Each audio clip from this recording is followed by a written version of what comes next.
Hello and welcome to Lenny the One-Armed Lobster. And right there he is, my friends. Hey, I never know whether to feel sorry for this guy or be proud of him. Look at I feel sorry for him because he lost an arm, right? He lost his claw there, but I'm also super proud. Look at that huge claw he's got there. That's something to be proud of, my friends. Hey, anyway, let's get back to the story here. First and foremost, make sure you have your notebook out and you're ready to take some good old notes. And here we go. Lenny, the one-armed lobster, is creating a sea urchin bisque for his friends. He has 6/8 pounds of sea urchin. The recipe calls for 1/4 pound of sea urchin for each serving. Including Lenny, how many lobsters will be at Lenny, the one-armed lobster's home for dinner? Alrighty, so we're going to do the mathematical model here first. So I'm going to actually just grab a fraction box and create a big old fraction box right there. And then next thing I'm going to do is create how much sea urchin Lenny, the one-armed lobster, actually has. And he has 6/8 pounds. So we're going to imagine that this is a full pound and he has 6/8 pounds. So I'm going to break this into 8 parts going this way. And 8 parts means 7 lines. So let me get a little room here so I can work a little better. And 7 lines, I got 1, 2, 3, 4, 5, 6, and 7 lines. Now that should give me 8 parts. 1, 2, 3, 4, 5, 6, 7, and 8 parts. Fantastic. Now, Lenny here has 6 out of those 8 parts, so I'm going to color in 6 out of the 8. Perfect. So let's do that right now. I'm going to use blue because, well, sea urchins are in the ocean, and the ocean is blue or bluish green, right? All right, so now I'm going to color that in, and now as you see, I've got 1, 2, 3, 4, 5, 6 out of 7, 8, or 6/8, which is what this is. So now this is the amount of sea urchin that Lenny has, and the recipe calls for 1/4 pound of sea urchin for each serving. So now I'm going to make this into 4 parts going up and down. So I'm going to do 1, 2, 3 lines will give me 4 parts. 1, 2, 3, and 4. Super.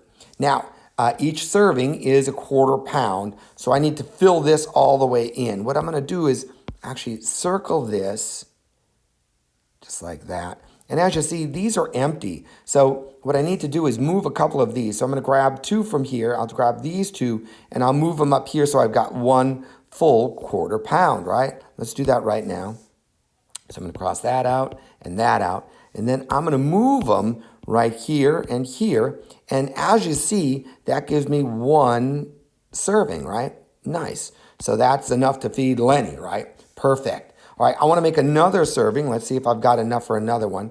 So I'm going to circle this, and this would be our second serving. And sure enough, I'm going to grab these 2 and plug them in right here. So I'm going to get rid of this one, and then I'm going to just plug them in right here and here. And now that's going to give me a second serving. So now I've got Lenny and 1 other guest that he can have over for the sea urchin bisque, right? Superb. Now let's go ahead and see if we can fill this one in. And sure enough, because I've got 2 here, I can move them right over here. So let's go 1, 2, and then we'll move them right here. And then I can circle this and say that this is a third serving, right? So I've got 3 servings. So including Lenny, how many lobsters will be at Lenny's or Lenny the one-armed lobster's home for dinner? Well, my friends, that is going to be 3 lobsters.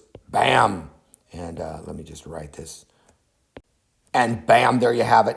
Lenny the one-armed lobster will have 3 lobsters, including himself, over for dinner for that sea urchin bisque. Yummy, my friends. Hey, this is the mathematical model. This is what's actually happening when you're dividing the 6/8 by the 1/4. Let's go ahead and look at the algorithm and see how that works. So once again, you're starting with 6/8 of a pound of lobster, or I'm sorry, of not the lobster.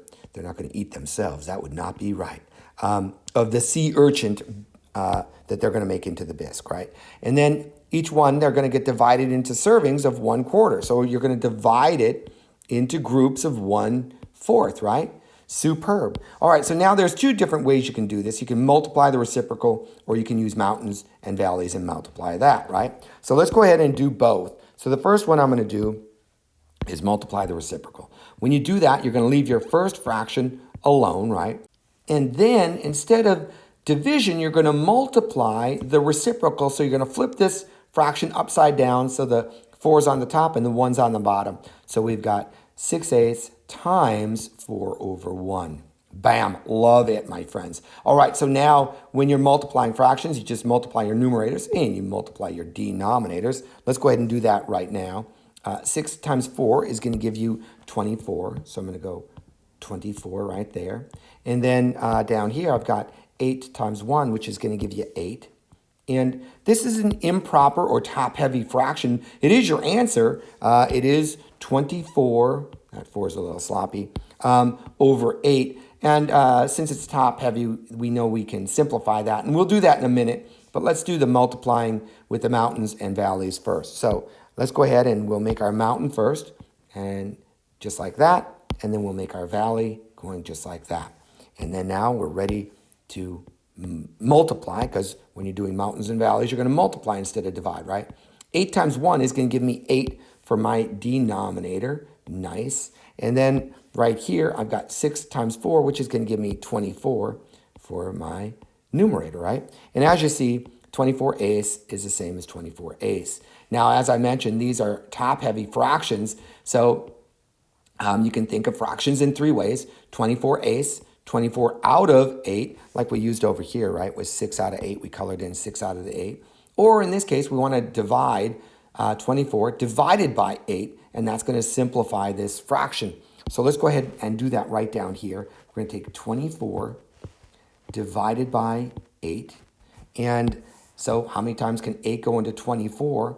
Well, it'll go in there 3 times, my friends, right? So 3 times.